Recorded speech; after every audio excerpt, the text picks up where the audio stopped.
Let us look at how we enter transactions into our general ledger in our eVote book for the NTCs. This is what you'll be doing on your homepage. You have to click General Ledger, but remember you must have inserted the correct financial year, and you must have specified if you're recording for a leap year or not. So I'm recording for 2018-2019. I'll just take this back to 2018-2019. 2018/2019, and 2019 doesn't have February going up to 29 days, so this is not a leap year. I'll put it back to there, and then my financial year month should start from July 2018. Remember to correct all that when you're using your vote book. Now we want to look at the general ledger. I'll click the general ledger button. Whatever you're seeing here, these are just examples we did to ensure that all the functionality of the eVote book is perfect. Remember also that gray means no action needed from you. Yellow means we need some information from you, like here we have the date. So I want to give an example. We want to send 2 of our staff for training, and each staff we shall be spending a total of 180,000. It's a one-day training, but there are 2 staffs. So how do we enter this into our vote book? We are sending the staffs on the 8th of September. Now I'm putting /09/2018. Remember we said that if your computer considers this as August instead of September, then you have to change and insert the correct date. So when I press tab on my keyboard, the second part is just picking the month and the year. The date is correct, so I don't have to change anything here. The next part is reference 1, which is voucher number. The next is reference 2, check number. How are we going to pay for the training? Are we using a check to pay? Are we using a voucher? So I'll give an example that we are using a check to pay for this training, to fund the training. The check number issued is 548. I go to the next field. The next field is reference 3 for student registration number. Now you don't have to fill all the 3 here. We want you to just fill the appropriate. You could have paid by a voucher, you could have paid using a check, or if a student is paying, then you enter the registration number for that student. That is if the student is paying, for example, like the tuition fee or the guild fee. You don't have to fill all these. Maybe the student is paying using a check. It's okay, you fill this and this. But in our scenario, we are paying for the training for our staffs, 2 of our staffs. So I'll skip reference now, the reference 3. Transaction category. The record I'm entering, click this drop down. Is it an income or an expenditure?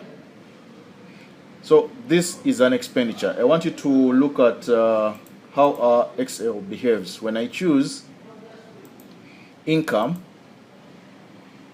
there's a gray which appears here, meaning no action if this is an income. When I choose it's an expenditure, the gray goes away and goes to the next field, which is income code. So that means if I'm entering a transaction which is an income, I don't have to enter the work plan code, I don't have to enter the chart of account ledger code. Instead I enter the income code. In our case, we are sending 2 staffs, we are the ones paying, so that's an expenditure. And the description is training 2 staffs in Excel. The next field is unit price. How much is each staff going to take?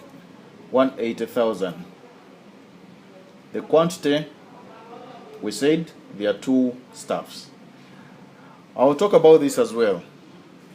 These 2 fields. In case you're making a lump sum payment, for example, I'm paying for national water an amount of 420,000. I will not divide by the number of units we are going to use or the number of units we've used.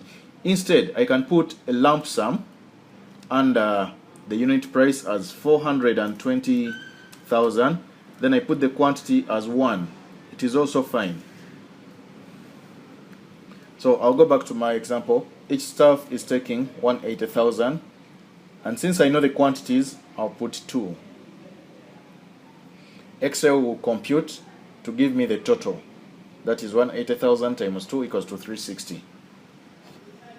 The next field, we said that yellow means you have to fill that part. The next field is the work plan code. Which work plan code are we using for this training?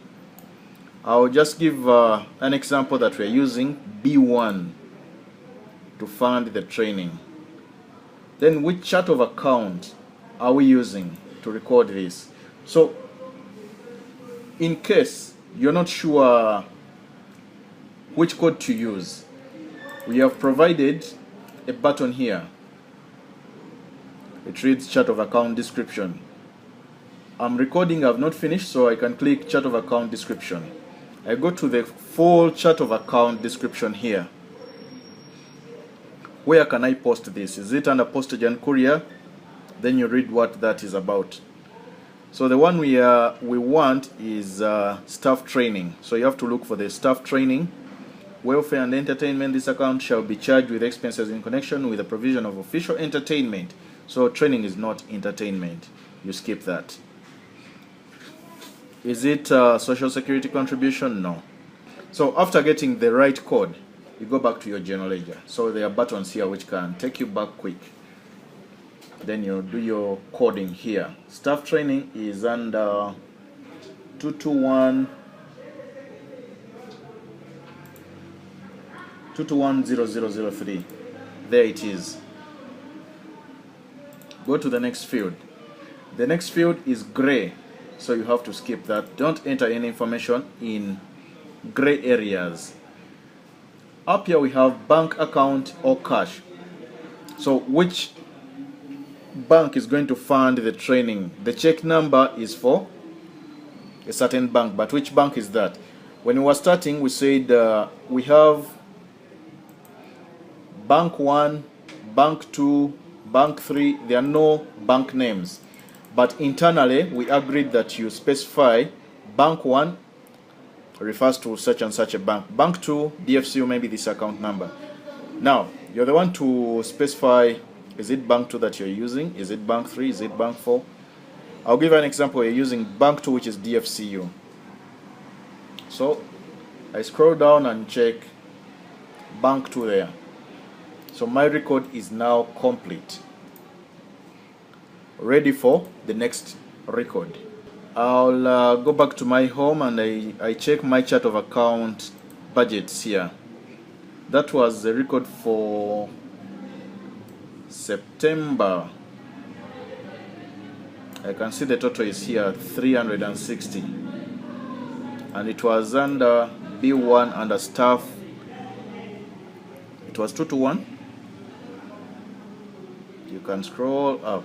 I've seen it here. 221003. This one here.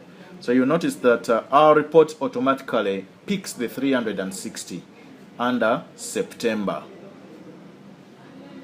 So I'll go back to our home, and that's how we use the general ledger book. You can go back and if it's an expense, we are receiving money from a student on the 9th of September 2018. So how is this student paying us? It can be cash, and when someone pays cash, you issue a receipt. We shall call it the voucher number for the receipt, which is 4122, and the student who is paying has a registration number MUN 786. The transaction category this time, it is an income. We are the ones receiving, so you specify that it's an income. The description, Moses Guild fee.